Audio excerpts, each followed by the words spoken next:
మామిడి పండించిన రైతులకు ఏదో అన్యాయం జరిగిపోతోందంటూ రాద్ధాంతం చేయడానికి జగన్ ఈ నెల 9న చిత్తూరు జిల్లా బంగారుపాల్యం వస్తున్నారని ఎమ్మెల్యే మురళీమోహన్ మండిపడ్డారు.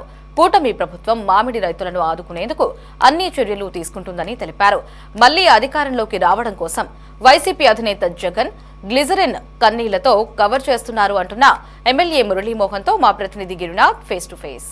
జగన్మోహన్ రెడ్డి అయితే రైతులు కన్నీటి తుడవడానికి ఏమైనా జిల్లా పర్యటనకు వస్తున్నారు. అయితే మనతో ఇదే అంశంపై మాట్లాడడానికి అయితే పూతలపట్టు ఎమ్మెల్యే గారైనటువంటి మోహన్ కృష్ణ గారు సార్ చెప్పండి సార్, ఏం సార్ జగన్మోహన్ రెడ్డి 9వ తేదీ పర్యటన రాబోతున్నారు, రైతులు కన్నీళ్లు తుడవబోతున్నట్టు కూడా అయితే ఇక్కడ ఉన్నటువంటి నాయకులు చెప్తున్న పరిస్థితి ఏదైనా ఆయనే ఒక లోటాలో నీళ్ళు తెచ్చుకొని కన్నీరు రాని రైతులకి అది గ్లిజరిన్ వేస్తారండి సినీ నటులకి. ఆ మారే ఈయనే గ్లిజరిన్ తెచ్చి ఇక్కడ పోసి మీరే కన్నీరు గార్చండి అని చెప్పి వాళ్ళ ఇంట్లో టోల్ ఎత్తుకుని వాళ్ళకే దుడిచేసిపోతే లాభమే ఉండదు బా. ఏడ్చే వాళ్ళని దుడిస్తే లాభం ఉన్నది. నువ్వే గ్లిజరిన్ పోసి మహానటి అని నటించమని చెప్పేసి దాన్ని దుడిస్తే లాభమే ఉండదా?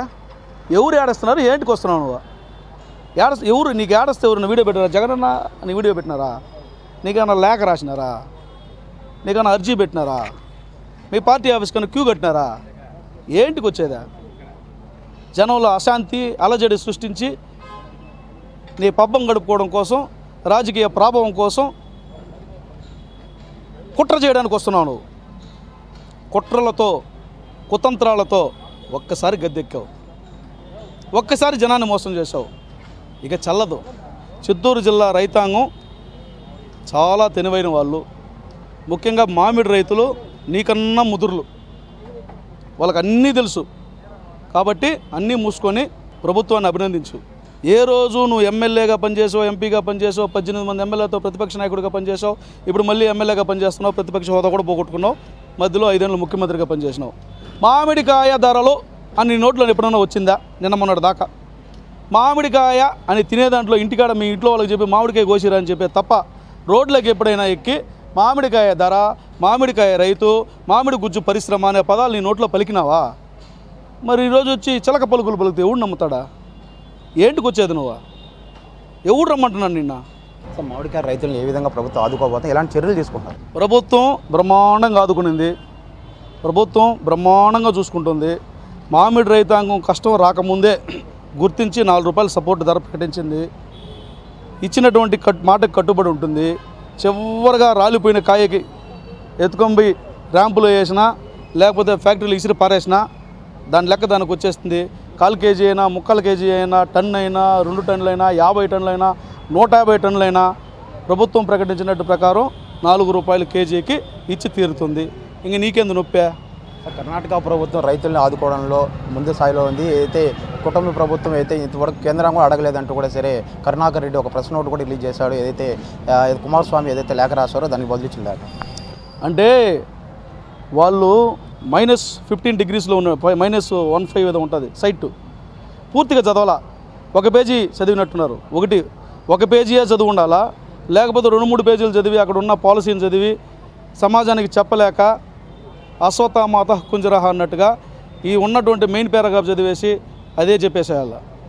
మంత్రం చదివేటప్పుడు అన్నీ చదవాలా. సగం మంత్రం చదివితే ఎట్టాగైతే వాడికి పెరాలసిస్ వచ్చి పడిపోతాడో, అబద్ధాలు ప్రజలు ప్రచారం చేసినా కూడా అదే పరిస్థితి. ఏమిస్తున్నారు కర్ణాటకలో? తెలుసా నీకు? తెలుసా? కనుక్కో.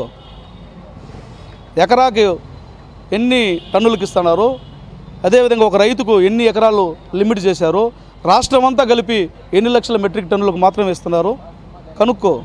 అక్కడికి ఇక్కడికి ఎన్ని టైమ్స్ బెటర్ ఉందో చూడు. 400 టైమ్స్ హైక్లో ఉన్నాం మనం, 400 టైమ్స్. సార్ రైతులు ఏదైతే మామిడి పండ్ల రోడ్ల మీద పడేసింది కావచ్చు, ఏదైతే చంద్రగిరి నియోజకవర్గానికి సంబంధించి రామచంద్రపురంలో కూడా ఒక రైతు పంట పొలాలను కూడా నరికేసిన పరిస్థితి ఏ విధంగా జరుగుతుంది? నరికినోడికి తెక్కుండాలా. ముందుగా చెట్టు నరకాలంటే ప్రభుత్వం పర్మిషన్ కూడా తీసుకోవాలా. తెక్కెక్కు. ఇప్పుడు ఎవడైనా ఒకడు ఆత్మహత్య చేసుకుంటాడు, ఎవరి మీద ఎందుకు కేసు పెడతారో? ఆత్మహత్యయత్నం చేసుకునే మీద కేసు ఎందుకు పెడతారో? చెట్టు నరికిన మీద కేసు పెట్టాలా? అవునా కాదా? ఎందుకు నరికాడు? మా నియోజకవర్గంలో కూడా ఒక దొంగ ప్రభుత్వాన్ని ఇబ్బంది పెట్టాలని చెప్పేసి మామిడికాయలు వాడే కొని రైతు దగ్గర వాడే రోడ్డు మీద పోసేసి పొద్దుపోతేనే ఎవరు చూడకముందే మామిడికాయలని ఏరుకునేసి తుడిచేసి పక్క రాష్ట్రంలో ఎత్తిపోయి అమ్మేశాడు. కేసు కూడా పెట్టిన వాడి మీద. వాడు రైతు కాదు, వాడు దొంగ వ్యాపారం చేస్తాడు వాడు మామిడికాయలు. ఇట్లా చిటకా పనులు చేసి ప్రభుత్వాన్ని ఇబ్బంది పెట్టాలని కుట్ర చేస్తున్నారు. మరి ఆ కుట్రలు నమ్మాలంటే ఆ కుట్రల్ని ఆధారం చేసుకుని జనం నమ్మించాలంటే అది కుట్రని తేలిపోయింది కదా. రామచంద్రాపురం అయినా కుట్రే, గాజులపల్లి అయినా కుట్రే. రైతుల దగ్గర అసలు ఫ్యాక్టరీ యజమానులు కొనుగోలే చేయటం లేదని చెప్తున్నారు. కొనుగోలు చేయకపోతే 1,43,000 మెట్రిక్ టన్నులు ఎట్ట గానిగాడినాం బా మేమా? 50,000 మెట్రిక్ టన్నులు ర్యాంపుల నుంచి ఎట్ట వచ్చినాయా? ఇంకా 1,93,000 మెట్రిక్ టన్నులు తీసుకోవాలని చెప్పి ఎందుకు ప్రభుత్వం ఎదురు చూస్తుందా? ఇప్పుడు అబద్ధాలు చెప్పే వాడి గురించి మనం సమాధానాలు చెప్పాలా? అవసరం లేదు. వాళ్ళు అబద్ధాలు చెప్తున్నారు, నిజమేందో ప్రజలకు మేము చెప్తాం. చివరిగా రైతులకి ఎలాంటి సూచనలు ఇవ్వబోతున్నారు? వీళ్ళ మాయలో పడద్దండి, వీళ్ళ ఉచ్చులో పడద్దండి. జగన్మోహన్ రెడ్డి వస్తే నేను రాసిస్తా. వచ్చిన వాళ్ళని రైతులు మామిడికాయలు అమ్మని రైతును ఆధార్ కార్డులు చూపించమనబ్బా. నీకు దమ్ముంటే మామిడికాయలు ఆడికి వచ్చే వాళ్ళందరూ మామిడికాయలు రైతులు ఉండాలి కదా. మామిడికాయలు రైతులు మేము మా ఆధార్ కార్డు మేము అమ్మలేదని తెమ్మను, నేను సమాధానం చెప్తా. మామిడికాయ రైతులు అయితే ప్రభుత్వం ఆదుకుంటుంది. కేవలం దొంగ కన్నీరుని కార్చడానికి జగన్మోహన్ రెడ్డి ఏదైతే బంగారుపాలెం పర్యటనకు వస్తున్నారే కానీ అటు ఏదైతే మామిడి రైతులు అక్కడికి వచ్చే వాళ్ళంతా మామిడి రైతులే కాదు, ఒకవేళ నిజంగా వాళ్ళు మామిడి రైతులైతే ఖచ్చితంగా ఆధార్ కార్డులు చూపించాలంటూ కూడా సరే ఎమ్మెల్యే మురళీ మోహన్ గారు చెప్తారు. పరిస్థితి అయితే ప్రస్తుతం తిరుపతి వస్తుంది. Cameraman Lokesh Ginna, city 24 Tirupati.